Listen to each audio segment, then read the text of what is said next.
హిమాలయాల మధ్యలో దేవుడే నిలిచినట్టుగా కనిపించే స్థలం ఇది. కేదారనాథ్.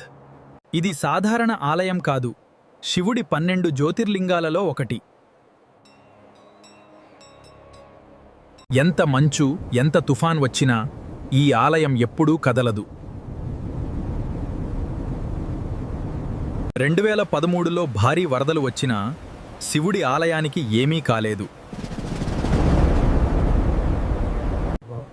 ఇక్కడికి రావడం సులువు కాదు, కానీ భక్తి ఉంటే దారి తానే వస్తుంది. ఒక్కసారి శివుడిని చూసినప్పుడు మనసంతా ప్రశాంతంగా మారిపోతుంది. హర హర మహాదేవ్ అంటూ ఆ శబ్దం మన హృదయంలో మారుమ్రోగుతుంది. కేదార్నాథ్. ఇది ఒక ప్రదేశం కాదు, ఇది ఒక అనుభూతి.